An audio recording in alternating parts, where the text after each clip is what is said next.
Cricket के मैदान पर अक्सर बल्ले और गेंद की टक्कर ही सुर्खियों में रहती है, लेकिन इस बार एशिया कप में क्रिकेट से ज्यादा हेडलाइन बना हैंडशेक विवाद।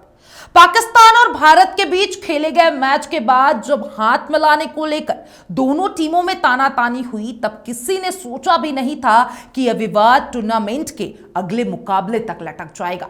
पाकिस्तान ने तो यहां तक कह दिया था कि अगर विवाद सुलझा नहीं तो वे आगे टूर्नामेंट नहीं खेलेंगे, और यहीं से शुरू हुआ वो ड्रामा जिसने एशिया कप को सिर्फ खेल नहीं बल्कि एक राजनीतिक रंग दे दिया। चले पूरी खबर के बारे में बताती हूं। नमस्कार, मैं हूं अंकिता शुक्ला और आप देख रहे हैं एफएम न्यूज। देखिए, 17 सितंबर को दुबई की शाम 1 घंटे की देरी से पाकिस्तान और यूएई की टीमें आमने सामने आई। मैदान पर दर्शक भी उलझन में थे, मैच होगा या फिर नहीं। लेकिन आखिरकार कागजों से लेकर लॉबी तक चले हंगामे के बाद पाकिस्तान खेलने को राजी हुआ, और जब बल्ला और गेंद भिड़े तो कहानी ने नया मोड़ ले लिया। जी हां, पाकिस्तान की बैटिंग, फखर जमान का अकेला मोर्चा। जी हां, यूएई के कप्तान मोहम्मद वासिम ने टॉस जीतकर गेंदबाजी चुनी। शायद उन्हें अंदाजा नहीं था कि पाकिस्तान बल्लेबाज दबाव में है, और हुआ भी वही। पाकिस्तान की बल्लेबाजी शुरुआत से ही लड़खड़ाई, और एक तरफ विकेट गिरते रहे, दूसरी तरफ फखर जमान ने अकेले मोर्चा संभाला।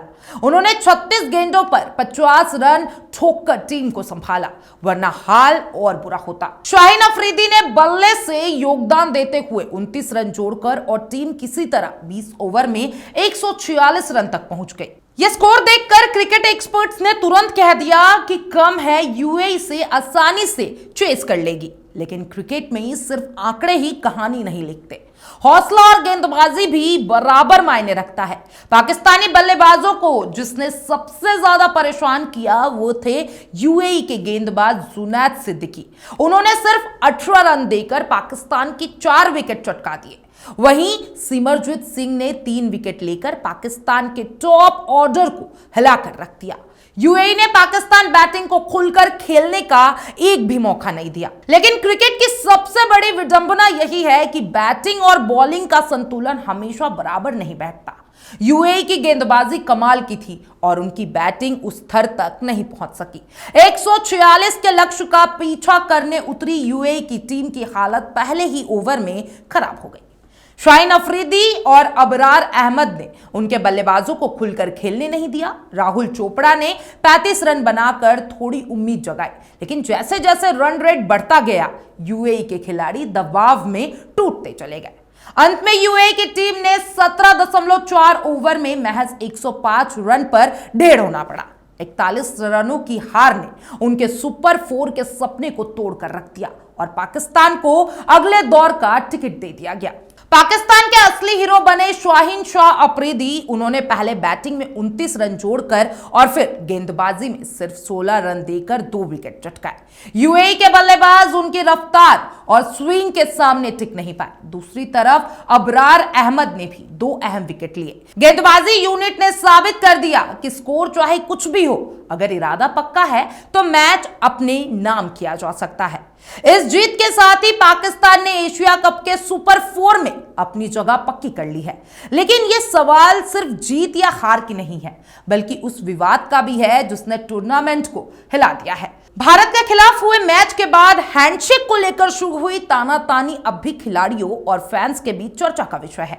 अब सबकी नजरें 21 सितंबर पर है। शाम 8 बजे भारत और पाकिस्तान एक बार फिर आमने सामने होंगे। यह सिर्फ क्रिकेट का मुकाबला नहीं होगा, बल्कि इमोशंस, प्रतिष्ठा और उस विवाद की अगली कड़ी होगी जिसने पूरे टूर्नामेंट को हॉटस्पॉट बना दिया है।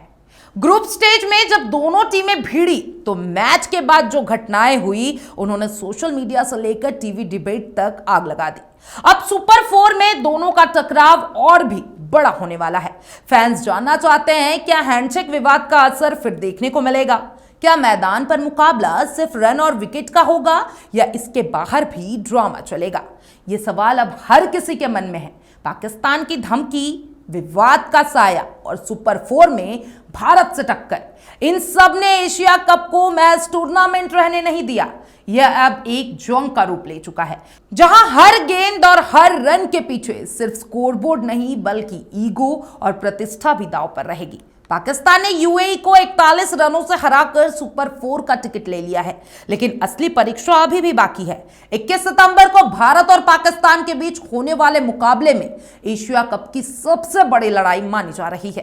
क्रिकेट फैंस अब बेसब्री से उस दिन का इंतजार कर रहे हैं जब मैदान पे सिर्फ बल्ला और गेंद नहीं बल्कि पूरे सब कॉन्टिनेंट की धड़कनें टकराएंगी। कहानी अब यहां से और भी दिलचस्प होगी, क्योंकि यह सिर्फ क्रिकेट नहीं बल्कि एशिया की सियासत, विवाद और जुनून का खेल है। आप क्या सोचते हैं, भारत और पाकिस्तान मुकाबले में कौन जीतने वाला है? किसकी किसकी प्रतिष्ठा दांव पे लगी है? कौन जीतेगा? मुझे कमेंट बॉक्स में अपनी राय जरूर दीजिएगा।